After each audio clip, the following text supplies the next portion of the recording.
රට දියුණු කිරීම සඳහා ලංකාවේ රජයට මොන වගේ විදිහටද ඒක පාවිච්චි කරන්න පුළුවන් වෙන්නේ කියලා කියනවා. සතියක් තිබ්බා වීසා එක කට් ඔෆ් වෙලා ලංකාවට යන්න. මම බෑග් එක පැක් කරගෙන හොස්ටල් එකෙන් එළියට යනකොටම මට ඔෆර් එකක් ආවා මොටරෝලා. වීසා එක්ස්ට්‍රා යන දවස් 3කට කලින් කම්පැනි මට අරන් දෙනවා වර්ක් පර්මිට් එක. ලංකාවේටත් ඕන වුණා GSM එකේ ඩයලොග් උයි සෙල්ටෙලුයි තමයි කියලා කම්පැනිස් දෙකක් තිබ්බේ. ඒකල තමයි ඒගොල්ලන්ට මොබයිල් නෙට්වර්ක් එකක් දාන්න ඕන කියලා කිව්වේ. මට තමයි ඉස්සෙල්ලාම රික්වෙස්ට් එක ආවේ ඒක ප්ලෑන් එක හදන්න. මම මොබයිල් කමියුනිකේෂන් වලට ඒ කාලේ මම AI යූස් කරනවා. කවුරුවත් හිතලා තිබ්බේ නැහැ අවුරුදු 22කට ඉස්සෙල්ලා. කවුරුවත් හිතුවේ නැහැ AI අවුරුදු 22කට විතර පස්සේ එයි කියලා.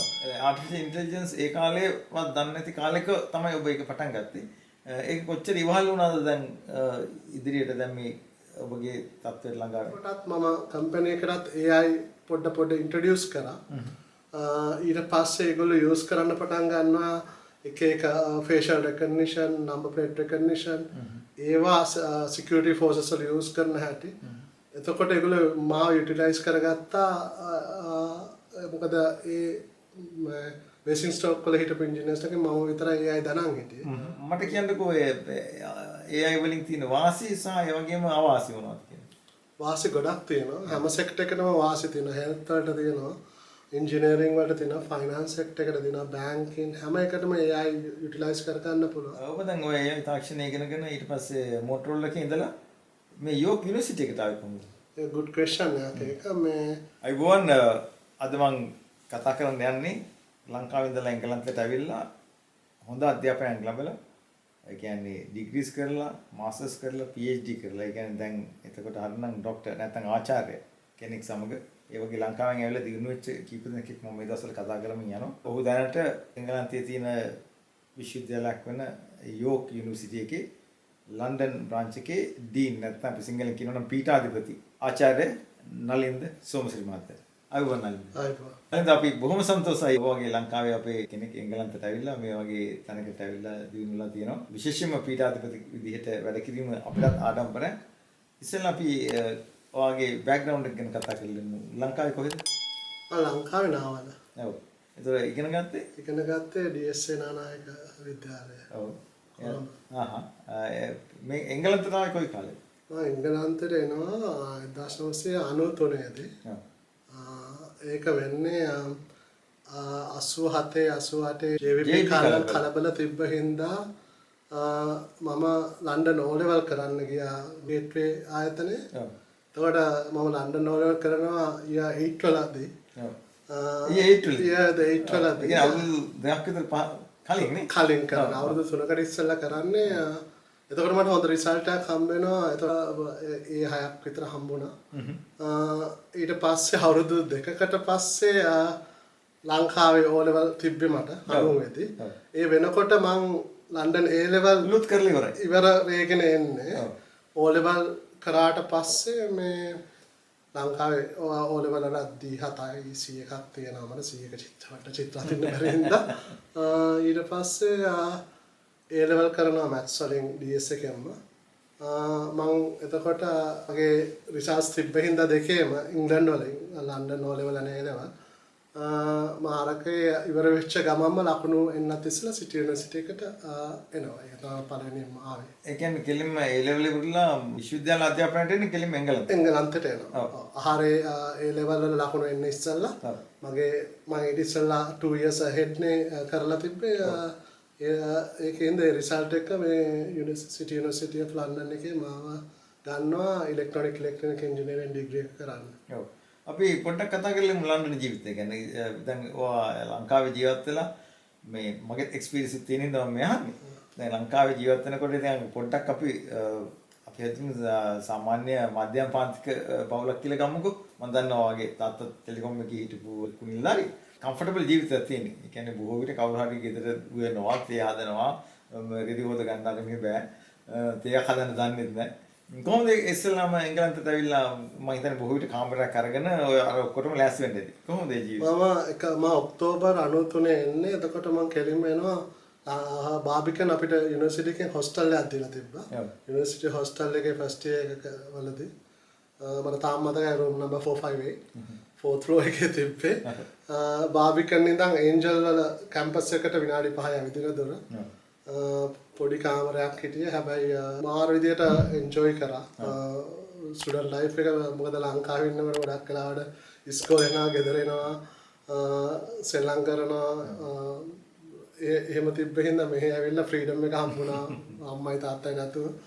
ඉතින් ෆස්ට් එක ගොඩාක් එන්ජොයි කරා.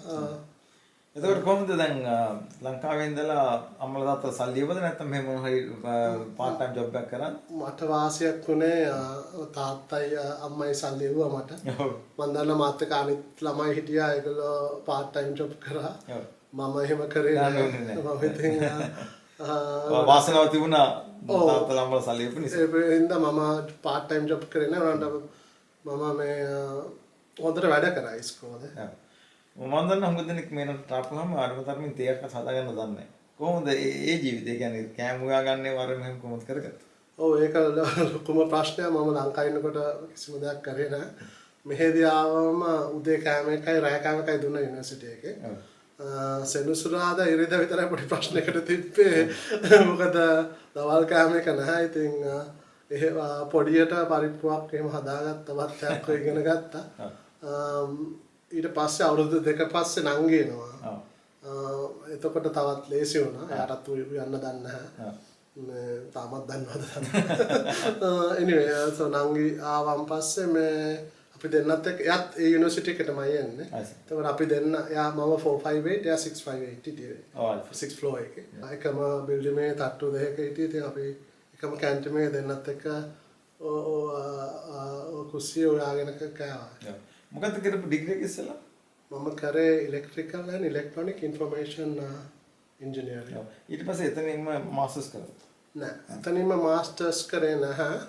මම ඒක ඉවර වෙලා මම ඇප්ලයි කරා. මගේ වීසා එක එක්ස්පයර් වෙන්න තිබ්බේ සති 4යි. මම ඇප්ලයි කරා කම්පැනිස් 30කට වගේ. මට එකක්වත් හම්බුන්නේ නැහැ. ඊට පස්සේ මට සතියක් තිබ්බා වීසා එක කට් ඔෆ් වෙලා ලංකාවට යන්න. මම බෑග් එක පැක් කරගෙන හොස්ටල් එකෙන් එළියට යනකොටම මට ඔෆර් එකක් ආවා මෝටරෝලා එකෙන්. එතකොට මෝටරෝලා එක තිබ්බේ ස්වින්ඩන් වල. එතකොට මෝටරෝලා එක ලොකු කම්පැනියක් UK වල තිබ්බා. එම්ප්ලොයිස් ලා හිටියා 10000ක් විතර. මේන් කම්පැනි එක ස්වින්ඩන්. so මට එතකොට දෙනවා ඒගොල්ලෝ ග්‍රැජුවේට් ඉන්ටර්න්ෂිප් එක. ඉන්ටර්විව් තිබ්බා දවස් 5ක්. දවස් 5ක් තිබිලා 5000කින් ෂෝට් ලිස්ට් කරා 10 දෙනෙක්. ඒකට ආවා මම ඇතුළට 10 දෙනාගේ ඇතුළට 10 දෙනාගෙන් ඇතුළට ඇවිල්ලා මට ඒ ප්ලේස්මන්ට් එක හම්බ වෙනවා. ඒ වීසා එක්ස්පයර් වෙන දවස් 3කට කලින් කම්පැනි මට අරන් දෙනවා වර්ක් පර්මිට් එක. එතකොට ස්වින්ඩන් වලට ගියා. මම ස්වින්ඩන් වලට මූව් වුණා. එතන තමයි මම ඉස්සෙල්ලාම හරිද කියන්නේ යුනිවර්සිටි එකේ ඇකඩමික් එක ඉගෙන ගත්තට practically real life එක experience කරේ මෝටරෝලා එකට ගියාට පස්සේ ඒ කම්පැනි එක හරිම හොඳයි. ඒ කියන්නේ ඒ කාලේ තිබ්බ ඔක්කොම මට දුන්නු experience දුන්නා training වලට ආරියා. එතකොට මම ඉගෙන ගන්නවා ඒ කාලේ GSM එක තමයි අලුත්ම ටෙක්නොලොජි එක දන්න ඉතින් පරණයි. මම ඉගෙන ගන්නවා ඔක්කොම wireless networks ගැන කොහොමද mobile phones වැඩ කරන්නේ. ඒ අවුරුදු දෙක තුළ මම ඉගෙන ගන්නවා හොඳටම. මේ මෝටරෝලා කියන්නේ ලෝකයේ තියෙන ලොකුම කම්පැනියක්. මොන ඩිපාර්ට්මන්ට් එකේද නැත්නම් කවුරු විදියටද වායකට? මම ඒකේ හිටියේ ටෙක්නිකල් මාකටිං කන්සල්ටන්ට් හැටියට. මගේ එක්ස්පර්ටයිස් උනේ RF ඉන්ජිනියරින් කියලා රේඩියෝ ෆ්‍රීකවන්සි ඉන්ජිනියරින් වලට. ඒගොල්ලන් කරන්නේ දුන්නොත් කොළඹ ඩිස්ට්‍රික්ට් කියලා. මම කොළඹ වලට ෆස්ට්ම ප්ලෑන් එක ඇන්දේ මම. බේස් ස්ටේෂන්ස් කොහෙටද යන්න ඕන, මෙතන ඉම්ප්ලිමන්ට් කරන්න ඕන, ඇන්ටනාස් කොහෙටද යන්න ඕන. ඒ ඔක්කොම ඉම්ප්ලිමන්ට් කරන්නේ මම ඩිසයින් කරන්නේ. මාව ට්‍රේන් කරනවා මෝටරෝලා එක කරන්න. මම ඉස්සල්ලාම ට්‍රේන් කළා කරේ රෙඩින් කියන පැත්තේ. දැන් වෝඩාෆෝන් ඒ නෙට්වර්ක් එක යූස් කරන්නේ. ඒකට ප්ලෑන් එක හැදුවේ මම. කළා ඉන්ෆ්‍රාස්ට්‍රක්චර් එකට මොනවාද එන්න ඕන ඇඩ්-ඔන්ස් ඔක්කොම දාලා අර බ්ලූප්‍රින්ට් එක වගේ මම දෙනවා ඒගොල්ලන්ට. මෙතන තමයි ටවර් එක යන්න ඕන, කොච්චර ටවර් එක උස්සන්න ඕනද, කොච්චර පාව එකක් දෙන්න ඕනද කියලා ඒක කරනවා. ඒක තමයි මගේ පළවෙනිම එක්ස්පීරියන්ස් එක. ඊට පස්සේ ඒක කරලා ලංකාවේටත් ඕන වුණා GSM එකේ ඩයලොග්ුයි සෙල්ටෙලි තමයි කියලා කම්පැනිස් දෙකක් තිබ්බේ. ඒගොල්ලෝ තමයි ඒගොල්ලන්ට මොබයිල් නෙට්වර්ක් එකක් දාන්න ඕන කියලා කිව්වේ. මට තමයි ඉස්සෙල්ලාම රික්වෙස්ට් එක ආවේ ඒකේ ප්ලෑන් එක හදන්න. ස්වීඩන් වල මොටරෝලා ආයතනයට ඔබ සේවය යනකොට එතනට එකම ශ්‍රී ලාංකිකයෙක් ඔබද නැත්නම් තව හිටියද? මගේ ගෲප් එකේ හිටපු එකම ඒෂියන් එක්කෙනා Oh my goodness. ලංකාවේ කවුරුත් හිටියේ නැහැ වෙනකොට. මම විතරයි හිටියේ. කොච්චර කාලයක් ඒ සේවය කළාද? අවුරුදු 2ක් කරා. ඊට පස්සේද මාස්ටර්ස් කරා? ඊට පස්සේ මම දැන් එතකොට ආස හිතෙනවා මොබයිල් කමියුනිකේෂන් වලට. මම හිතනවා ඒක තමයි ෆියුචර් එක කියලා. මම ඉන්ජිනියරින් කරාට දැන් මම හිමියට මූව් වෙනවා මොබයිල් ටෙලිකොම්ස් වලට. එතකොට මට හම්බුණා ප්ලේස්මන්ට් එකක් නෙමෙයි මාස්ටර්ස් කරන්න ඔෆර් එකක් කිංස් කොලෙජ් වල. මම ඒක ගත්ත කම්පැනිට කියලා ඔගේ අම්ගලට ඒක මම බ්‍රේක් එකක් අරගෙන ආය එනවා කම්පැනිට කියලා. ඊට පස්සේ මම ගිහිල්ලා දුරටක් යුනිවර්සිටි යනවා කිංස් කොලෙජ් වලට. වැඩිදුර අධ්‍යාපනයට මොබයිල් කමියුනිකේෂන් පැත්තේ. කිංස් කොලෙජ් කියන්නේ එංගලන්තයේ තියෙන හොඳම උසස් ගණයේ විශ්වවිද්‍යාලය. ඒකටත් ෆන් කළේ තාත්තද නැත්නම් වග්ගාව සමිතිය උනද? එතකොට තාත්තාගේ ෆන්ඩින් ඉවරයි අවුරුදු 3ේදී. මට මෝටරෝලා එකෙන් හොඳ වැටුපක් හම්බුණා. මෝටරෝලා එකෙන් සල්ලි දුන්නා මට මේක කරලා එන්න කියලා. එතකොට කිංස් කොලෙජ් එකයි UCL එකයි විතරයි. ඒ කාලේ වෙනකොට රේඩියෝ කමියුනිකේෂන් කරේ ඩිග්‍රීස් දෙක තිබ්බේ. මම සිලෙක්ට් කරේ කිංස් කොලෙජ් එක. මොකද ඒකේ හොඳ ඇකඩමික් සයිඩ් එක වෙන්නා. මම ඒකේ පටන් ගන්නවා කරන්න. මාස්ටර්ස් කරලා ඉවරලා PhD එකට කොහොමද යමු වෙන්නේ? මම කිංස් කොලෙජ් එකේ කරනකොට මට ඩිස්ටින්ෂන් එකක් හම්බ වෙනවා. බෑච් ස්ටොප් වෙනවා. එතකොට යුරෝප් වලින් එක යුනිවර්සිටි එකේ තිබ්බ එක ස්කෝලර්ෂිප් එක. ඒක හම්බ වෙනවා මට. මොකද මම හොඳම টপ බෑච් ස්ටොප් එකේ ඉඳලා ඒ කාලේ ලොකු ගාණක් 25k tax free. ඉතින් මට මෝටරෝලා එක මේ පැත්තෙනුත් තියෙනවා. මේ පැත්තෙන් PhD එකකුත් තියෙනවා. දැන් ෆස්ට් දෙයක් තියෙනවා. මට ඕන වුණා ඉන්ඩස්ට්‍රි එකට යන්න. ඒනට තාත්තා කිව්වා PhD එක කරන්න කවදා හරි අවුරුදු 25කට පස්සේ ඔගේ වැලියු එක එනවා. දැන් ඔයාලට ඔක තේරුම් නැති වුණාට කියලා. මම ඉතින් තාත්තා කියන එක අහලා PhD එක කරනවා. ඒක අවුරුදු කීයක්ද PhD එක කරේ අවුරුදු 3යි. මොනවා සම්බන්ධයෙන්ද ඒක කරේ? ඒකෙත් මොබයිල් කමියුනිකේෂන් වලමයි. මම මොබයිල් කමියුනිකේෂන් වලට ඒ කාලේ මම AI යූස් කරනවා. කවුරුවත් හිතලා තිබ්බේ නැහැ අවුරුදු 22කට ඉස්සෙල්ලා. කවුරුවත් හිතුවේ නැහැ AI අවුරුදු 22කට විතර පස්සේ එයි කියලා. මම මගේ PhD එකට මගේ ප්‍රොෆෙසර්ට කියනවා මට යූස් කරන්න ඕනේ AI මොබයිල් කමියුනිකේෂන් ෆීල්ඩ් එකට. මගේ සුපර්වයිසර් කියනවා ඔක AI හරියන ෆීල්ඩ් එකක් නෙමෙයි දැනට. යූස් කරන්න තව ෆීල්ඩ් එකක් කියන ජෙනරේටිව් ඇල්ගොරිතම් කියලා. ඒ ඇල්ගොරිතම් එක යූස් කරන්න මම කිව්වා නැහැ මට AI ම යූස් කරන්න ඕන. ඊට පස්සේ මට දෙනවා කරන්න. මගේ පේපර් එක හරි ඉක්මනට පබ්ලිෂ් වෙනවා. එතකොට මට ඒකෙන් මට AI වලින් කරපු හින්දා මොබයිල් කමියුනිකේෂන් වලට මගේ PhD එක අවුරුදු 3න් මට ඉවර කරන්න පුළුවන් වුණා. ඒ කාලේ ඇත්තටම AI කියන්නේ artificial intelligence නේ. artificial intelligence ඒ කාලේවත් දන්නේ නැති කාලෙක තමයි ඔබ ඒක පටන් ගත්තේ. ඒක කොච්චර ඉවහල් වුණාද දැන් ඉදිරියට දැන් මේ ඔබගේ තත්ත්වයට ළඟා වෙන්න? ඔව් ඒක ඇත්තටම AI කියන එක කවුරුත් කතා කරේ නැහැ. ඒ කාලේ අවුරුදු 20කට ඉස්සෙල්ලා මම ඊට පස්සේ PhD කිව්වරලා මායනා මෝටර් එකට වැඩ කරා. එතකොට මගේ සෙක්ටර් එක මාරු වෙන හැමීට. එතකොට ගොඩක් අය IT කියන ඉන්ෆර්මේෂන් ටෙක්නොලොජි කියන තමයි කරන්න ඕන කියලා තිබ්බේ. මම ස්වින්ඩන් වලින් මාරු වෙනවා බේසින්ස්ටෝක්. බේසින්ස්ටෝක් වල තමයි අපේ IT සෙක්ටර් එකේ තියෙන මෝටරෝලා එක තිබ්බේ. අපි මම එතන වැඩ කරනවා. මම කම්පැනි එකටත් AI පොඩ ඉන්ට්‍රොඩියුස් කරා. ඊට පස්සේ ඒගොල්ලෝ යූස් කරන්න පටන් ගන්නවා එක facial recognition, number plate recognition ඒවා security forces වල යූස් කරන හැටි. එතකොට ඒගොල්ලෝ මාව යුටිලයිස් කරගත්තා. මොකද ඒ බේසින්ස්ටෝක් වල හිටපු ඉන්ජිනියර්ස් ටක මම විතරයි AI දනන් හිටියේ. ඉතින් ඒගොල්ලෝ මාව යුටිලයිස් කරා අප ගොඩක් ප්‍රොජෙක්ට්ස් වලට UK වල විතරක් නෙමෙයි middle east, south America, Asia හැම පැත්තෙම. අපිට ලොකු ආඩම්බරයක් ඒ කියන්නේ ලෝකෙම තියෙන රටවල් වලින් ආටිෆිෂල් ඉන්ටෙලිජන්ස් වලින් ෆේස් රිකග්නිෂන් නැත්තම් මූණෙන් කොහොමද අඳුරගන්නේ? එහෙම නැත්තම් කාර් සහ වාහන වල තියෙන නම්බර් ප්ලේට්ස් වලින් කොහොමද අයිඩෙන්ටිෆයි කරන්න කියන වගේ දේවල් වලට අපේ ලංකාවේ කෙනෙක්ගේ දැනුම පාවිච්චි කරන එක අපිට ආඩම්බරයක්. නලින්ද දැන් AI ගැන කතා කරනකොට ඒකෙන් ඇත්තටම දැන් ගොඩ දෙනෙක් ඒකෙන් වාසි ලබා ගන්නවා. මට කියන්නකෝ AI වලින් තියෙන වාසි සහ ඒ වගේම අවාසි මොනවද කියන්නේ? වාසි ගොඩක් තියෙනවා. හැම සෙක්ටර් එකකටම වාසි තියෙනවා. හෙල්ත් වලට තියෙනවා. ඉන්ජිනියරින් වලට තියෙනවා. ෆයිනෑන්ස් සෙක්ටර් එකට තියෙනවා. බැංකින් හැම එකටම AI යුටිලයිස් කර ගන්න පුළුවන්. ටෙක්නිකලි දැනගන්නම ඕනේ AI යූස් කරන දැන් කමර්ෂියලයිස් වෙලා වැඩි. ඔගොල්ලොන්ගේ ගෙදර Amazon එකක් තියෙනවා ඒගොල්ලන් යූස් කරන්නේ AI Facebook Netflix ඔයගොල්ලෝ Netflix බලනකොට ගිහිල්ලා recommended movies එනවා ඒවා ඔක්කොම AI algorithms use කරන්නේ so ඔයා ගිහිල්ලා ගවුමක් ගත්තොත් හරි t-shirt එකක් ගත්තොත් හරි ඊළඟට ගිහිල්ලා බලනකොට ඒගොල්ලෝ decide කරනවා ඔයාට recommend කරලා එවනවා මේ ගවුමක් හරි මේ shirt එකක් හරි දාන්න ගන්න කියලා ඇත්තටම අලුත් technology හින්දා AI ඔයගොල්ලෝ ගොඩක් අය යූස් කරනද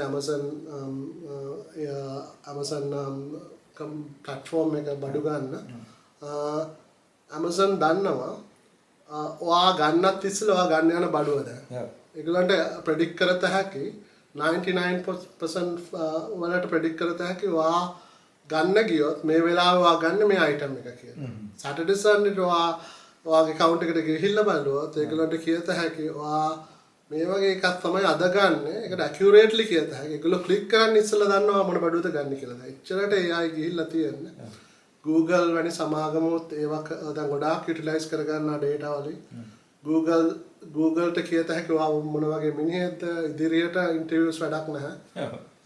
කැන්ඩිඩේට් ආවට පස්සේ ඒ ඉස්සෙල්ලා ඔයා කවුද කියලා inside out දන්නවා. ඔයාගේ strength එක weakness එක Saturday Sunday ද මොන වගේ working pattern එක ඔක්කොම දන්නවා. ඉතින් ඉස්සරහට යනකොට ගොඩක් සමහර sector වලදී job නැති වෙන්න පුළුවන්. ඒ වගේම මේක job create කරන්නත් පුළුවන්. මොකද technology එක දැන් හරි හයියෙන් යන්නේ. AI එක ඇවිල්ලා තව powerful engine එකක්. ඉතින් මම හිතනවා ඒකේ හොඳයි නරකයි දෙකම තියෙනවා කියලා. මම හිතන්නේ හොඳ තියෙන්නේ මේ වගේ කියන්නේ තාක්ෂණය වැඩි වෙනවත් එක්කම ජීවිතයට පහසු වෙනවා. නමුත් නරක තියෙන්නේ ඒක පාවිච්චි කරලා මේ ජොබ්ස් අඩු වෙන එක. ගොඩක් අය කියන්නේ ජොබ්ස් අඩු වෙනවා කියලා තමයි. ඒකට තමයි නැති වෙන්නේ. මොකද ඉස්සරහට යනකොට සර්ජන්ස් ලා ඕන වෙන්නේත් නැහැ. ඩෙවලොපර්ස් ලා ඕන වෙන්නේත් නැහැ කියලා ගලන් හිතනවා. ඒක ගොඩක් දුරට හරි. මොකද ඒ හින්දා ඒ ජොබ් සෙක්ටර් එකේ තියෙන ජොබ්ස් ටික අඩු වෙලා ඒගොල්ලෝ AI එක ඒ ජොබ් එක අපිට කරලා දෙනවා. ඒ වුණාට ඒකෙන් තව ජොබ් ගොඩක් ක්‍රියේට් වෙනවා. දැන් අලුතෙන් ටෙක්නොලොජි එකක් තියෙනවා ඩිජිටල් ට්වින් කියලා කියන්නේ අපි කියන්නේ අපි වගේ තව එක්කෙනෙක් අපිව රෙප්‍රසන්ට් කරන්න පුළුවන් කියලා දැන් වා කියනවා කාර් එකකට නැගලා වාට යන්න ඕන කියලා බෝන්මත් C1කට අපිට හිතන්න ඕනේ නැහැ. කාර් එකට නැගපුවා ආ කියන ඕකේ M25 එක ගන්න ඒ ජංක්ෂන් එකෙන් මේකට යන්න. ගෙදර මොන හරි ප්‍රශ්නයක් තියෙනවා නම් ප්ලම්බින් ඉෂුව එකක් තියෙනවා නම් ඔයාට ඒක හිතන්න ඕනෙත් නැහැ. ඒක ඔටෝමැටිකලි Amazon එකෝ එක ගෙදර හරි තියෙනවා ring doorbell එක හරි කියලා ඔයාගේ ළඟම ඉන්න ප්ලම්බර්ට කෝල් කරලා ඒගොල්ලෝම කතා කරලා ඒගොල්ලෝම කරනවා. එතකොට බේසිකලි අපිට හිතන්න ඕන තියෙන ප්‍රමාණය අඩු කරලා ඒගොල්ලෝ අපි වෙනුවෙන් හිතනවා. ඒක තමයි ඉතින් ඉස්සරහින ටෙක්නොලොජි එක. දැන් නලින්ද කියපු හරියටම හරි උදාහරණයක් විදිහට දැන් අපි සමහර ලාවට අපිත් ෂර්ට් එකක් කල්සමක් ඕඩර් කරොත් නේ මොකක් හරි කම්පැනි එකකින් ඊට පස්සේ ටටටට ගාලා ඒවම තමයි වැටෙනවා කම්පියුටර් එකේ හරි ඔයාගේ ටෙලිෆෝන් එකේ. දැන් මුගක් දැන් කම්පියුටර් විදිහට ටෙලිෆෝන් එකෙන් පාවිච්චි කරනවා. ඒකක් අනිත් කාරණාව දැන් අපි සමහර ලාවට හොලිඩේ එකක් බුක් කරන්න. කම්පියුටර් එක ගැව්වන් පස්සේ එහා සමාන හොලිඩේස් ගොඩක් අපිට කම්පියුටර් එක වැටෙනවා. ඒවා ඔක්කොම AI වලින් ප්‍රෝග්‍රෑම් වෙලා තියෙන්නේ. ඔව් AI machine learning algorithms utilize කරගෙන තමයි ඒක නම් ගොඩක් ඒවා කරන්නේ. ඒක තමයි ඉස්සරහා තාක්ෂණ දැන් බය වෙන්නේ තාම අපි AI අපි කියනවා රීසනින් කියලා මනුෂ්‍යයන් තරම් ඒගොල්ලන්ට රීසන් කරන්න බෑ. ඒ කියන්නේ හිතන්න බෑ. හැබැයි එන අවුරුද්දේ හරි ඊට තව අවුරුදු දෙකකින් හරි සුපර් AI ඊට පස්සේ ඒගොල්ලන් අපිට වඩා හිතන්න වැඩි පටන් ගන්නවා. එතකොට තමයි ගොඩක් ප්‍රශ්න එන්නේ. ජොබ් කට්ටින් එන්නේ ඒ වෙලාවට ආවම තමයි. තාම රීසනින් පොඩ්ඩක් අමාරුයි. අපි ගොඩාක් data feed කරන්න ඕන ඒ රීසනින් දෙන්න. මම හිතනවා තව අවුරුද්දකින් විතර ChatGPT version 5 or 6 වෙනකොට ඒකට අපි ස්ටේජ් එකට ඇවිල්ලා කියලා. ඔයක තමයි මම කියන්න ආවෙත් ඒක තමයි. දැන් අපිට දැනට කම්පියුටර් එකට හිතන්න අපිනේ data feed කරන්න ඕනේ. ඒ කියන්නේ ඉදිරියේදී අපි data feed නොකර කම්පියුටර් එකම ඒක තීරණය කරනවා කියලා කියන්නේ. ඔව් දැන් ඔයගොල්ලන් දැනටම දන්න නැති chat GPT එකෙන් කරන්නේත් ඒක. ඒක basically web එක scrape කරනවා කියලා කියන්නේ web එක හැමතැනම ගිහිල්ලා information gather කරගන්නවා. දැන් ඒක දැන් මොන හරි කියමුකෝ කම්පැනි එකට යුටිලයිස් කරන්න ඕනේ කියලා. දැන් වෙබ් එක ජෙනරල් හැමෝමගේම ඉන්ෆර්මේෂන් තියෙනවා. අපිට ඕන ස්පෙસિෆිකලි HSBC බැංක් එකේ ඩීටේල්ස් ගන්න. ඒගොල්ලොන්ට ක්‍රියේට් කරත හැකි ඒජන්ට් කෙනෙක් ඒජන්ට් එක කියයි කියලා කියන්නේ. එතකොට ඒ ඒජන්ට් වැඩ කරන්නේ HSBC එකට විතරයි. so ඒජන්ට් දන්නවා inside out අර HSBC එකේ policies මොනවාද කොහොමද automation system එක වෙන්නේ ඒගොල්ලෝ දන්නවා. එතකොට අපි ඒ ඒජන්ට් කනෙක්ට් වෙනවා. HSBC එක බාරව ඉන්න ඒගොල්ලෝ අපිට හිතන්න හදනවා. ඒගොල්ලෝ අපිට වඩා දන්නවා කම්පැනි එක ගැන. එතකොට normal chat GPT එක generic හින්දා මේක ගොඩක් ස්පෙસિෆික් වෙනවා. අපි ඒක ඉදිරියේදී අපිට තර්ජනයක් වෙනවද අපේ ඩෙන්ටිටි එකට? ඒ කියන්නේ දැන් අපි ගැන ඔක්කොම දැනගෙන තියෙන්නේ. ඔව් ඒක දැනටමත් ප්‍රශ්නයක්. දැන් ගොඩක් යුරෝප් වල හදන්නේ ඒකට තාම policies කිසිම ඇඩ් කරගෙන යනවා කොහොමද ගවර්නන්ස් කරන්න ඕනේ කියලා AI ethical issues තියෙනවා.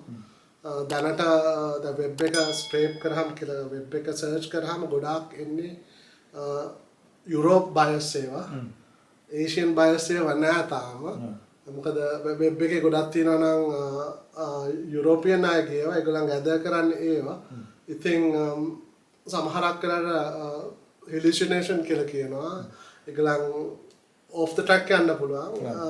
එතකොට සමහරක් ඒවා ඉතින් හරියටම 100% නැහැ. ඉතින් එහෙම වුණාම තමයි ලොකු ප්‍රශ්නයක් වෙන්නේ. මොකද තාම එක පැත්තකට බයස් වෙලා ගිහලා ඒෂියන් data නැති හින්දායි දැනට තියෙන US පාවයක හින්දායි වෙබ් එක තාම ඒ පැත්තට යන්නේ. ඉතින් එහෙම වුණාම AI පොඩ්ඩක් බයස් වෙනවා. ඒක තමයි බයම පැත්ත. ඔය දැන් ඔය තාක්ෂණය ඉගෙනගෙන ඊට පස්සේ මොටරෝලා එකේ ඉඳලා මේ යෝක් යුනිවර්සිටි එකට ආවේ කොහොමද? ඒක good question එකක්. ඒක මේ 2019 දී මොටරෝලාගේ මගේ ජොබ් එක නැති වෙනවා. මගේ ගෲප් එක මේගොල්ලෝ අයින් කරනවා. ඒක මොකද විශේෂ හේතුවක් තිබුණා? විශේෂ හේතුවක් උනේ අපේ මොටරෝලා එක ජයන්ට් ලොකු කම්පැනි එකක්. ඒක නම් ඊට පස්සේ මූව් වෙනවා ඒෂියා පැත්තට. ඒගොල්ලෝගේ ඩෙවලොප්මන්ට් යනවා යුරෝප් වලට ස්පෙෂලි ඊස්ට් යුරෝප් වලට අනිත් ඒවා යනවා මැනුෆැක්චරින් යනවා චයිනා and ඉන්දියා වලට. ඒකින්ද UK based jobs ගොඩාක් අයින් වෙනවා.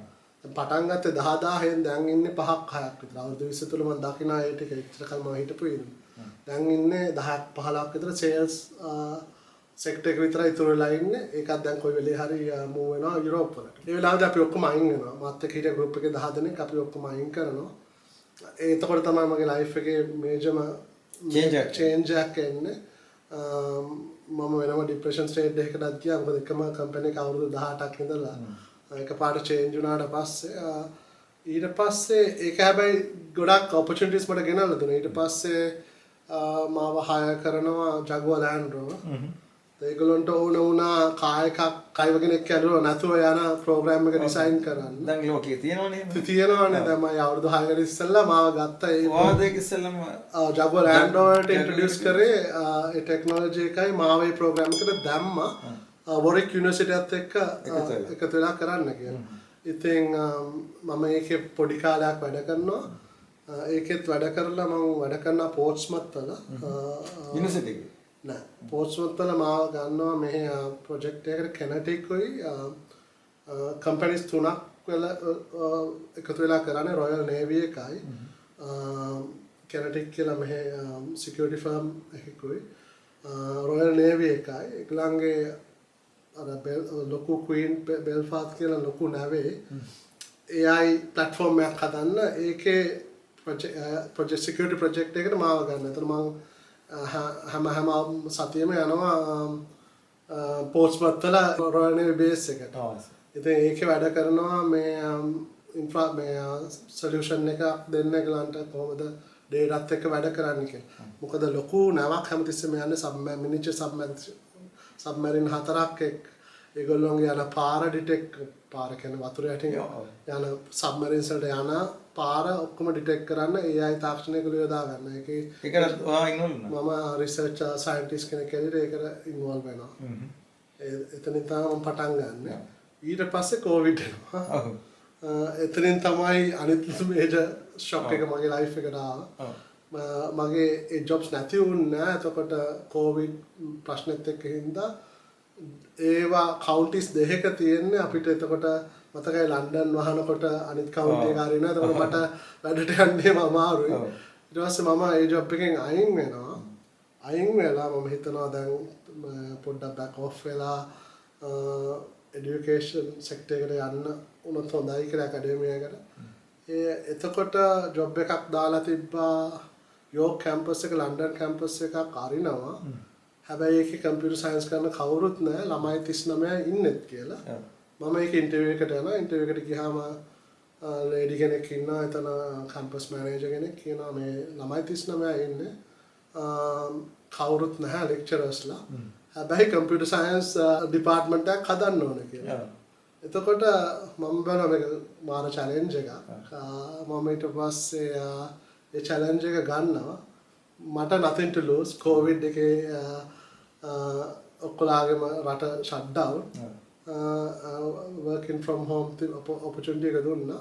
හම්බුණා සිලෙක්ට් කරගත්තා. ඔව් මාව සිලෙක්ට් කරගත්තා එතනදී. ඊට පස්සේ කවුරුත් ඇප්ලයි කරන්නේ නැතුව ඒ කාලේ ඒක වෙන්නේ සිලෙක්ට් කරගන්න නැත්තේ. එතකොට මම ප්‍රෝග්‍රෑම් එකක් හදනවා ඒ data science කියලා. ඒකද machine learning AI ඔක්කොම දාලා හදනවා. ගොඩක් අය කිව්වා යන්න එපා ඔය ජොබ් එක ගන්න එපා. ඇවිල්ලා මාස 6යි ළමයි 39 ඉන්නේ ස්ටාෆ් කවුරුත් නැහැ. ඕක නිකම්ම කඩන් වැටෙයි කියලා. මම කිව්වා ඉතින් චැලෙන්ජ් එකක් ගන්න ඕන මට ඒක නැතිවත් ගාණක් නැහැ කියලා. කොහොම හරි ඒ කැම්පස් එකේ ප්‍රෝග්‍රෑම් එක ලොකු මේකක් වෙනවා. ඊට පස්සේ ගොඩාක් ලංකාවේ කැම්පස් වලින් ළමයි ආවා. ලංකාවෙන් අපිට එනවා 40ක් විතර. කටු බැද්දෙන් එනවා. ලොකු කම්පැනිස් වලින් ආවා. ගොඩක් සමහරක් ළමයි එන්නේ නැත්තේ තර මගේ ලංකාවේ කෙනෙක් එකතර ඉන්න හින්දා කියලා. NSBM ස්ලිට් ලොකු කැම්පස් වලින් ලංකාවෙන් ගොඩක් ආවා. දැන් අපිට ඉන්න 5000කට වඩා ළමයි ඒ අවුරුදු 4 තුලදී 39 පටන් ගත්තේ. මට ස්ටාෆ් හිටියෙත් නෑ. තනියම කළේ කාලේ. ඔව් තනියම කළේ. දැන් කී දෙනෙක් ඉන්නවද ලෙක්චරර්ස්? ලෙක්චරර්ස් 100 ගානක්. ළමයි 5000 ගානක් ඉන්නවා. තා පොඩ්ඩ දවසකින් යෝක් එකටත් වඩා ළමයි ගානක් වැඩි වෙනවා. ඔව් දැන් යෝක් යුනිවර්සිටි එක තියෙන යෝක් කියන නගරේ. දැන් ඔයා බේස් වෙලා ඉන්නේ ලන්ඩන් වල. යෝක් යුනිවර්සිටි එකේ ලන්ඩන් බ්‍රාන්ච් එකේ පීඨාධිපති වශයෙන් වැඩ කරනවා. ඒකෙන් දැන් කිව්ව ලංකාවේ ආයත් එනවා කියලා. අපි හැම රස්සාවකින්ම නැත්තම් අපි එංගලන්තයේ වලින් ජීවත් වෙන ශ්‍රී ලාංකිකයෝ විදියට ශ්‍රී ලාංකිකයන්ට මොන විදියද ඩිරෙක්ට්ලි හෝ ඉන්ඩිරෙක්ට්ලි ඔයාට සේවයක් කරන්න පුළුවන්? මම ගොඩක් කරන ඇත්තටම මොකද මම හින්දා ගොඩක් ළමයි එනවා. අනිත් එක මම කරන සබ්ජෙක්ට් එක හරිම අඩුයි දන්නවා. ඒ කියන්නේ ලන්ඩන් වලින්ම associate professorsලා ඒෂියන් ඕන කෙනෙක් දෙන්නෙක් ඇති මම කරන ෆීල්ඩ් එක AI වල. ඉතින් ඒක කෙනෙක් මම ඒකින්ද ගොඩක් කම්පියුටර් සයන්ස් කරන ළමයි ලංකාවෙන් එනවා ඒක ගන්න ඕන හින්දා මගේ අර ඉන්ඩස්ට්‍රියල් බෑග්ග්‍රවුන්ඩ් එකත් ඒකට තවත් හෙල්ප් වෙනවා. ඉතින් ඒක හින්දා අපි ප්‍රොජෙක්ට්ස් ගොඩක් මම ප්‍රොජෙක්ට්ස් ලංකාවේ යුනිවර්සිටියත් එක්ක කරන NSBM එකත් එක්ක. එතන අපිට වැඩ කරන 20ක් විතර ෆුල් ටයිම්. අපි ෆන්ඩින් ඇප්ලයි කරනවා ලොකු ප්‍රොජෙක්ට්ස් වලට UK ගාමන් ප්‍රොජෙක්ට්ස් 100k 200k වගේ ඉන්දියාවත් එකතු වෙලා ඉන්දියාවේ කැම්පස් වල ඉන්ඩස්ට්‍රි එකේ කට්ටිය IBM වගේ කම්පැනිස් වලින් ප්‍රොජෙක්ට්ස් හම්බුනම මම ඇලොකේට් කරනවා බජට් එකක් ලංකාවේ ප්‍රොජෙක්ට්ස් වලට. NSBM හරි ස්ලිට් හරි කැම්පස් එකකින් ළමයි ගන්නවා. ඒකින්ද මේ කැම්පස් වල ළමයි දැන් හරියට මට එනවා. සමහරක් අය ලෙක්චරර්ස්ලා වගේ වැඩ කරනවා මට ලංකාවේ මගේම ළමයි දැන් ලෙක්චරර්ස්ලා වගේ වැඩ කරනවා. ඔය ලංකාවෙන් ළමයි එනවා කියන්නේ ඒගොල්ලෝ ස්කෝලර්ෂිප්ස් වලින් එනවද එහෙම නැත්නම් අපි තාම අපි අලුත් හින්දා අවුරුදු 4යි පටන් ගන්න. ඒගොල්ලෝ සල්ලි දෙන්නේ. සල්ලි දීලා එනවා. අනිත් ඒක අපි කරන ප්‍රෝග්‍රෑම් එකත් අලුත් හින්දා ඒගොල්ලන් ගොඩක් එනවා සිලෙක්ට් කරගෙන එන ඔපචුනිටිස් තියෙනවා කියලාත් ඒගොල්ලෝ දන්නවා මොකද ඒගොල්ලන්ට පේනවා ලංකාවේ අය ජොබ් සම්බෙනවා කැම්පස් එක ඇතුළෙම දැනට 10% විතර වැඩ කරන ලංකාවේ අය. ඒ කියන්නේ ඒගොල්ලෝ ලෙවල් ඉගෙනගෙන ලෙක්චරර්ස්ලා විදියට ලෙක්චරර්ස්ලා විතරක් නෙවෙයි තියෙන අපේ තියෙනවා ලැබ් එක තියෙනවා. තව තියෙනවා ප්‍රොෆෙෂනල් සර්විසස් ස්ටාෆ් එක දෙන එන්ටර්ප්‍රයිස් යුනිට් එකක් තියෙනවා ඩිජිටල් මාකටිංగ్ යුනිට් එකක් තියෙනවා. ඉතින් හැම අලුත් කැම්පස් එකකින් ඒක බිල්ඩ් අප් වෙන හින්දා ඒක ජොබ් ඔපචුනිටිස් ක්‍රියේට් වෙනවා. ඒක ළමයි දන්න හින්දා ඇවිල්ලා මේ කම්පියුටර් සයන්ස් බෑග්ග්‍රවුන්ඩ් එකම නැති වුණත් අනිත් පැත්තේ ඇවිල්ලා වැඩ කරනවා. තමයි එන්නේ යුනිවර්සිටි එකට ඇස් අ ස්ටුඩන්ට් ඊට පස්සේ ඒ ජොබ් එකට එනකොට කැම්පස් එකෙන්ම වර්ක් පර්මිට් එක හදලා දෙනවද කොහොමද වෙන්නේ? ඔව් අපි මට දැන් අපේ කැම්පස් එකේ වැඩ කරලා අපි යුනිවර්සිටි එකෙන් හදලා දෙන වර්ක් පර්මිට් එක. එහෙම නැත්නම් අපි ඔපචුනිටිස් අරන් දීලා තියෙනවා අනිත් සෙක්ටර් එකේ කරියර්ස් ෆෙයා එකක් වගේ තියලා එක එක කම්පැනිස් වලට ඇවිල්ලා මේ ළමයින්ට බලන්න ඒ ස්කිල්ස් තියෙනවා නම් පිච් කරලා ජොබ් එකක් ගන්න ඒවත් හදලා තියෙනවා. ඉතින් ඒක ලොකු දෙයක් කියලා හිතනවා ළමයින්ට මම හිතන්නේ ස්පෙસિෆිකලි ළමයි ලංකාවේ ඉන්න ළමයි. අත් ඒක ලොකු සේවයක් කරනවා ලංකාවට. දැන් ලංකාවට දැන් AI තාක්ෂණය අඳුනලා දෙන්න නැත්නම් පොඩක් වෙනවා ඇති ලංකාවේ. නමුත් ලාර්ජ් ස්කේල් එකකින් මොනවා හරි දැන් මොකද දැන් අලුත් රජයක් ලංකාවට ඇවිල්ලා තියෙනවා. ඒගොල්ලෝ මම හිතන්නේ රට දියුණු කරන්න බලාපොරොත්තු වෙනවා කියලා අපි විශ්වාස කරනවා. මොන වගේ සහයක්ද දෙන්න පුළුවන් AI පැත්තේ? නැත්නම් කරනවද already? already අපි කරන්න පටන් ගත්ත ගිය අවුරුද්දේ මේ අලුත් රජය එන්නේ ඉස්සෙල්ලා මේ virtual reality එක අපි introduce කරනවා යුනිවර්සිටි දෙකකට. අපි headsets උත් අරන් ගිහිල්ලා AI කොහොමද use කරන්නේ කොහොමද ටීචර්ස්ලා නැති තැන්වල ගිහිල්ලා ටීචර්ස්ලා වගේ ඉඳලා virtual reality එකෙන් දැන් virtual reality කිව්වම ගොඩක් අය හිතන headset එකක් මොන කියලා headset එකක් මොන නැත්නම් mobile phone එකක් තිබ්බම ඇති. ඉතින් දැන් ලංකාවේ බැලුවොත් population එකේ එක්කෙනෙකුට mobile phones දෙකක් තියෙනවා. ඒක සංගණනය කරලා දෙනවද? මම දැක්කා කරලා තියෙනවා.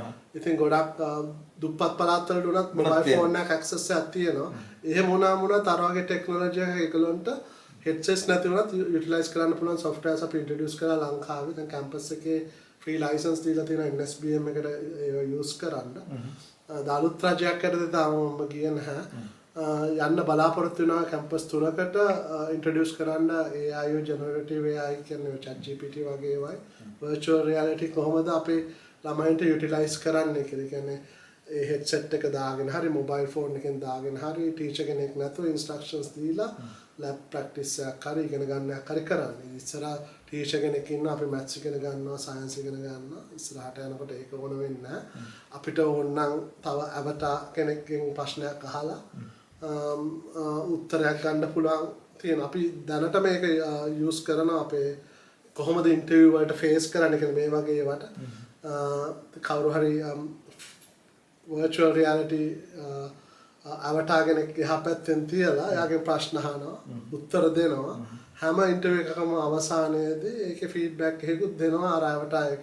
හොඳට කරේ මෙතන ඒ කියන්නේ දැනටමත් ඒක තියෙනවද ඒ ටෙක්නොලොජි? අපේ යුනිවර්සිටි එකේ කරනවා. ටෙක්නොලොජි තියෙනවා. ඒ කියන්නේ ජොබ් ඉන්ටර්විව් එකට යනකොට වුණත් ඒ වගේ රෙඩි වෙන්න පුළුවන්. ඔව් අපි ළමයි ඔක්කොම කරන්නේ ඒකට ගිහින් පුරුදු කරනවා. ඉස්සර ඔයයි මයි කතා කරනකොට වා මෙතන ප්‍රශ්න අහවම මම උත්තර දෙනවා. මිනිහෙක් ඕනේ නැහැ අත්තටම අරක දාගත්ත හෙඩ්සෙට් එක දාගත්තා හෙඩ්සෙට්ස් අපිට තියෙනවා දැනට අපේ යුනිවර්සිටි එකේ 50ක් විතර 50 දෙනාටම ඇක්සස් කර දෙහැක ඒතර ඉන්ටර්විව් 50ක් අර මිනිස්සු 50ක් ඕනේ අපි ඉන්ටර්විව් කරන්නේ එල්ලා එයාගේ ප්‍රශ්න අහන එයා AI එක ජජ් කරනවා කොහොමද උත්තර දෙන්නේ කියලා එයා ඒක විදිහට ප්‍රශ්නයක් අහනවා ඊට පස්සේ අන්තිමට කරේ කොහොමද කියලා AI එකෙන්ම දෙනවා මෙතන හොඳට කරා මෙතන වැරදිද කරා මෙතන මේ වගේ කියන්න තිබ්බ කියලා ලොකු ෆීඩ්බැක් එකක් දෙනවා. ඒ කියන්නේ සමහරවිට ටෙක්නොලොජි එක දැන් දියුණු වෙලා ඉස්සරහට ජොබ් එකකට කවුරු ඇප්ලයි කරොත් සමහරට ඒ කියන්නේ ඒ කම්පැනි එකේ කවුරුත් නැතුව සමහරට ඔය විදිහටම අවතා කෙනෙක්ම ඉන්ටර්විව් කරන්න තියෙනවා. Exactly. ස්ක්‍රීනින් ප්‍රොසෙස් එක කොහොමත් වෙන්නේ මේ විදිහට. ලොකු කම්පැනිස් වල AI තමයි මුල්ම ස්ක්‍රීනින් ප්‍රොසෙස් එක වෙන්නේ.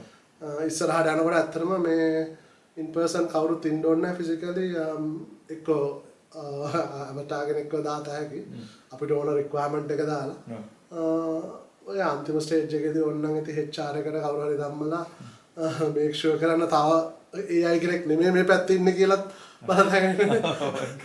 එහෙම එකක් කරන්නත් පුළුවන් ඉතින්. නලින්ද පීඨාධිපති වශයෙන් ඔබ ලන්ඩන් බ්‍රාන්ච් එකේ ඉන්න ගමන් ඉදිරියට තව උඩට යන්න පුළුවන්ද නැත්නම් මොනවද බලාපොරොත්තු වෙන්නේ?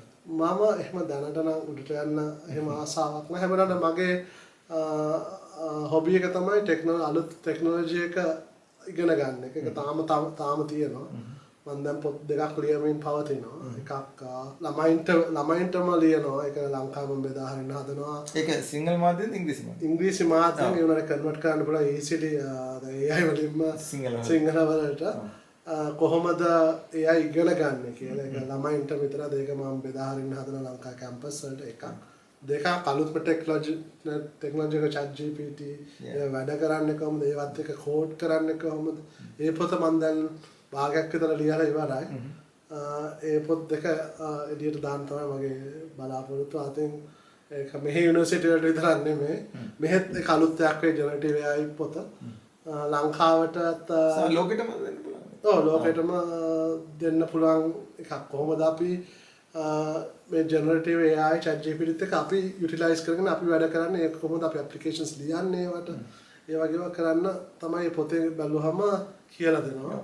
ඔබ දැන් මෙතෙක් කළ කතා කළේ AI තාක්ෂණය ලංකාවේ තියෙන යුනිවර්සිටිස් වලට නැත්නම් විශ්වවිද්‍යාල වලට අඳුරලා දීම සම්බන්ධයෙන්. රට දියුණු කිරීම සඳහා ලංකාවේ රජයට මොන වගේ විදිහටද AI එක පාවිච්චි කරන්න පුළුවන් වෙන්නේ කියලා කියනවා.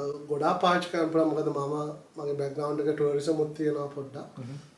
ඉතින් ටුවරිසම් වලට ගොඩාක් AI පාවිච්චි කරන්න පුළුවන්. මොකද දැන් අපේ සෙක්ටර් එක වෙනස්. ඉස්සර ආවේ ජර්මන් යුරෝප් බේස් ටුවරිසම් එක දැන් ඉන්නේ චයිනා ඉන්දියා හැමතැනම එනවා.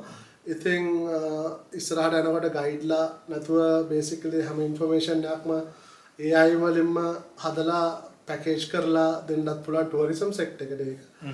හෙල්ත් සෙක්ටර් එකට ගොඩාක් දේවල් කරත හැකි. ඔය ගම් පළාත් වලට ඉන්න අයට ජෙනරටිව් AI ටෙක්නොලොජි එක යූස් කරලා සමහරක් අයට පොඩි ප්‍රශ්නයක් අහගන්න උනත් කොළඹට එන්න ඕන. අර වගේ පොඩි සිස්ටම් එකක් හදලා දුන්නා නම් ඒගොල්ලන්ට අහන්න පුළුවන් ඔක්කොම ප්‍රශ්න ටිකයි. ඔක්කොම ටිකයි ඒගොල්ලන්ට ෆෝන් එකේ ඉඳන්ම ස්ක්‍රීන් කරගන්න පුළුවන්. එතනින් ඉඳන්ම කොතනට යන්න ඕනද කියලා ඩයරෙක්ට් කරන්න පුළුවන්. ඒ වගේ දේවල් ගොඩාක් දේවල් කරන්න පුළුවන්. ඔළුවේ තියෙන 10 දේවල් ලංකාවට නම් කරන්න පුළුවන්. ඒ වගේ පොඩි දේවල් විතර කරන්නත් පුළුවන්. අලි ප්‍රශ්න වලටත් කරත හැකි. අන්න ඒක තමයි ඇත්තටම දැන් මේ කෝච්චියේ අලි හැප්පෙනේවත් ඒවා අපිට කෙලින්ම කොයි වෙලාවෙද අලියා එන්නේ ප්‍රෙඩික්ට් කරන්නේ ඔය ඔක්කොම පාත් ඩේටාත් එක කරන්න පුළුවන් දේවල් තියෙනවා. ඔව් දැන් ඒකත් මට ඇත්තටම හොඳ කතාවක් ඇදලා ගත්තේ. ඒ අලියෝ යන එක කෝච්චියට හැප්පෙන එක කොයි විදිහට නතර කරගන්න පුළුවන් වෙන්නේ ඔයගලගේ AI තාක්ෂණය පාවිච්චි කරනවා. AI ලොකු දෙයක් ඕනේ නැහැ. ඉතින් ඔකේ ඩේටා ටික ගත්තා නම් ඕක දැනටම යුටිලයිස් කරන සවුත් ඉන්දියාවල. ඒගොල්ලන්ට ඔය ප්‍රශ්නෙම තියෙනවා. ඒගොල්ලන් ගාව තියෙන ගොඩාක් ඩේටා ටික. ඒගොල්ලන්ගේ අලින්ගේ පැටර්න්ස් ඒගොල්ලෝ මොන පැත්තටද යන්නේ. එතකොට හොට් ස්පොට්ස් හදතයි. ඒකට ගත්තොත් ලංකාවේ සිටියේ මේ මන් දන්නේ කොහෙද අලි ඉන්නේ කියලා. එතකොට ඒ පැත්තේ මේ පැත්තේ තමයි වැඩියෙන් ඉන්නේ කියලා ග්‍රාෆ් එකකට වගේ අරගෙන ප්‍රස්ථාරයක ඩොට් දාලා ඒ කියන්නේ හීට් මැප් එකක් වගේ ගත්ත හැකියි. රතු පාට වෙනවා මේ පැත්තේ තමයි හරි වැඩියෙන්ම ගැවිසෙන්නේ මේ පැත්තේ තමයි රූට් එක තියෙන්නේ. ඉතින් ඒ වගේ අලි එන වෙලාව දැන් මිනිස්සු කියන වෙලාවල් වලින් අපි දන්නේ අරක ගානට ප්‍රෙඩික්ට් කරත හැකි මේ වෙලාවට අලි එන්න පුළුවන්. ඒකට කෝච්චිය යනකොට ස්ලෝ ඩවුන් වෙලා නැත්නම් ටයිම් ටේබල් එක වෙනස් කරලා ඒ ඩේටා ටික යුටිලයිස් කරත හැකි. ට්‍රාන්ස්පෝර්ට් ඩිපාර්ට්මන්ට් එකට දෙත හැකි. මෙන්න මේක තමයි තියෙන්නේ. දැනට මට මතකයි අවුරුදු 5කට ඉස්සෙල්ලා අපි යුටිලයිස් කරා මම චිකාගෝ ප්‍රොජෙක්ට් එකකට කරා සිමිලර් තින් අවුරුදු 2018 මම කරේ ක්‍රයිම් ස්පොට්ස් කරා සේම් තින්. ඒ කියන්නේ අපිට කියත හැකි ප්‍රෙඩික්ට් කරත හැකි අද සේන්ස්බරි එකේ ෂොප් ලිෆ්ටින් එනවා කියලා ඒ පැත්තේ ක්‍රයිම් එකක් වෙනවා කියලා අපිට ප්‍රෙඩික්ට් කරත හැකි ප්‍රාය. එතකොට අපි පොලිසියට කලර් කෝඩ් කරනවා. පොලිසිය කරන්නේ ඒ වෙලාවේදී ඕකේ දැන් සේන්ස්බරි එකේ හීලින්ටන් අද මොකක් හරි වෙනවා. එතකොට ඒකලන් පොලිසිය වැඩි ඇලොකේට් කරනවා එදාට එතන. අන්න ඒක අපේ ප්‍රොජෙක්ට් එක අපි කරේ මොටරෝලාත් එක්ක. ඒක successful 95% accurate. oh my goodness So A data අපි බැලුවා අවුරුදු 100ක data ගත්තා. 100ට data අරගෙන බැලුවා crime spots identify කරගෙන ඒකේ hotspot එක අරගෙන ඒවට පොලිසිය වැඩි allocate කරනවා. ඕකේ movie එකක් ආවම මතක අවුරුදු 20ක ඉස්සර movie එකේ නම Tom Hanks Minority Reports කියලා ආවා. yes ඒක අවුරුදු 20කට ඉස්සෙල්ලා ඒ movie එක ආවට පස්සේ 2018 දී අපි ටෙක්නොලොජි එක AI එකත් එක්ක අපිට predict කර දෙහැකි crime එක වෙන්න ඉස්සෙල්ලා and මොනවා වගේ crime gun crime එකක්ද stabbing ද කියලාත් identify කරගන්න පුළුවන්. ඒ වගේ වෙයි ඉතින් අපිට අලින්ගේ ප්‍රශ්න වලට එහෙම යුටිලයිස් කරගත්තා අඩු කරගත්තා. නලින්ද අපි ගොඩක් කතා කරා මම හිතන්නේ අපි ශ්‍රී ලාංකික විදියට අපි බොහොම සන්තෝෂයි ඔබ ඇවිල්ලා තියෙන තත්ත්වයට ඔබගේ දැනුම and ඒ දැනුම දැන් ශ්‍රී ලාංකිකයන් විතරක් නෙමෙයි ලෝක ප්‍රජාවටම බෙදා දෙන්න මෙවලමක් විදියට ඔබ පාවිච්චි කරන්න පුළුවන් මේ පොත් ලියන වාරම අපි ඔබට ඇත්තට සුබ ප්‍රාර්ථනා කරනවා. අපි කතාව නතර කරන්න ඉස්සෙල්ලා ෆැමිලි එක ගැන කතා කරමු. වල නෝනා ගැන වටින්න බබාලා ගැන. ඔව් මම බබා දැන් ලොකුයි කවුද නෝනා? නෝනා අනුෂා වීරසිංහ එයා බේරුවල ඉන්නේ. බේරු වලින් ඇවිල්ලා දැන් එංගලන්තේ ඉන්නේ. එයා මොනවද? එයාගේ බෑග්ග්‍රවුන්ඩ් එක මොනවද?